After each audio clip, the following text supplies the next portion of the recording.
Revolution Land. So we're here with my buddy Charris at the MB&F booth, and we're going to talk about the Medusa. So what I love about MB&F is they are innovators in two ways, right? They're innovators in classic and sort of retro watchmaking with the legacy machine. They are innovators in also the horological machines, which are extremely contemporary, very avant-gardist, but they're also innovators in marijuana smoking devices. And that's what we have here today, right? Which also tell the time, not that you'll be paying attention because you could be high as fuck, but it's okay. So please tell us about this amazing handcrafted bong that we have here today. Well, this handcrafted bong is another collaboration with our friends at L'Épée. Excellent. L'Épée, who have been the best of partners now for, Right. believe it or not, 10 different clocks. Wow, This is our that's 10th. amazing. We started this collaboration, 4.5 years ago with the Starfleet machine at the time. Which is very cool. Which was cool. We had no idea if that would take off, if people would like it, if people would buy it. It was a success. Right. They asked for a second one, a third one. They've been pushing us. Here we are, 4.5 years later, 10 Amazing. clocks later, and that was absolutely not planned, as I said. That's sick, dude. It's a lot of fun to create with these guys. It always works the same way, by the way. Huh? So we come up with the sort of concepts, the designs, and then they take over the whole manufacturing, engineering process. So it's a nice collab. So Medusa is a French word for jellyfish, is that right? Correct. Yes. Which, it's not the snake-headed goddess or whatever. Yes.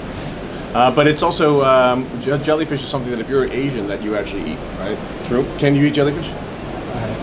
You've never had jellyfish? Somebody had jellyfish? I've had jellyfish. You've had jellyfish? I've had jellyfish. In what Not form? bad. Yeah, it's like a textural food. It's kind of crunchy, but I think it's good. Absolutely. Okay, but anyway, back to the Medusa that we have here, which you probably shouldn't eat, as it's made from a lot of glass and watchmaking parts. Correct. And by the way, the glass is not Swiss-made. The clock is Swiss-made, obviously. The glass is made in Murano. This is made in Italy.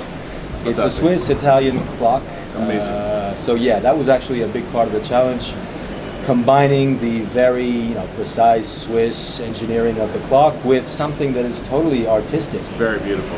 I mean, and I having visited Murano, visited the glass factory, it's extraordinary. Yeah. Don't give them a technical drawing. Don't give them, no CNC machines, right? These guys take a lump of glass, put it in the oven, as you know, and blow it by hand, by mouth, whatever you want to call it.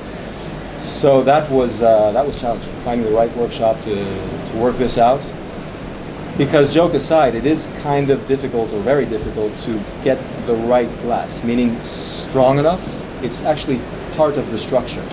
So the movement, as you can see, is suspended on the glass. Okay. It's not just an extra layer. So it has to be strong enough to hold that movement. It's a few kilograms. It needs to be light enough so that I can actually pick it up and move it around and actually see through the glass. And yeah, the aesthetics need to be right too. So not easy to find the right workshop. Very cool. By the way, what happens in Venice? Of course, November, December, pretty often. Agua Alta. Flood. Alta. Right. And that happens for this guy. So literally, I'm serious. We were not sure if this Medusa would arrive on time at SIHH because of the flood. Flooding in Venice, which has been bad, actually. It's been bad. Right. So the workshop was absolutely not operational for several weeks. Just a few weeks before SIHH. Incredible. Yeah. Tell us about the time-telling mechanism inside of it. Pretty straightforward, although it's a great movement by L'Épée, and I do say that because it is L'Épée. You obviously tell the time with the hour and minute rings, which are revolving, so you read the time off the marker here at the front. That's pretty straightforward.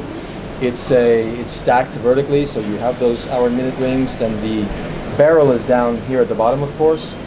And so you wind it down with that little device. Okay. And that's something new. And you set it as well. Right. Right. So you twist it one way, time set, the other way you want. Cool. Beautiful. There you go. 7 days, by the way, power reserve. So you fall into that, wind once a week routine. Nice. How much? 25,500 Swiss plus taxes. And doing well? So far, so good. It was launched yesterday, Monday at SIHH. So very early to say, but no, the reception has been really, really cool. Man. So, It's really cool that you guys are taking this art form for time-telling objects and really connecting it with the next generation. That's, I think, the best news about this whole clock thing we started with L'Épée. Really, it's at the time with the Starfleet machine, the first one, not only final customers, but even retailers rediscovered the category. We had retailers who had never had a clock in their shop, never sold a clock, and they started selling these clocks. We now know people who have entered the MB&F universe, meaning also our wristwatches, because or thanks to these, exactly. Yeah. And the robot. And that's cool. And the robot and the turtle rocket and the turtle and everything else. So it's a real, game changer in a way. Very cool. And if I'm not mistaken, we've got a horological machine to look at as well. We've got a final edition, yes. Wow, so, final edition. A final edition of the HM6, yeah. Okay. Should we have a look at that? Yes, please. Okay. So here it is, the steel one. Stainless steel, Yeah. HM6 final edition, only 8 pieces. And yeah, it is, as its name implies. And you really opened up the aperture for the tourbillon of that, right? Correct. So bigger dome, so you can really get a nice view into the tourbillon. Flying 60-second tourbillon. We've also added those little grooves along the body there to really sort of accentuate the shape of the biomorphic face. Yeah. So small enhancements, I would say, but pretty much the HM6 otherwise as we know it. I mean, give me a little bit of retrospective on the whole HM project, right? How's that been for you? It's been really amazing. I mean, this was one of our most extreme pieces, right? In terms of shape, in terms of movement and so on. And surprisingly, if you look back at MB&F, the more extreme the piece, the more unconventional the piece. You need to see it? Yeah. Yeah, the more extreme and unconventional the piece, the better surprisingly the better it is in terms of sales and sell out. So this, is another.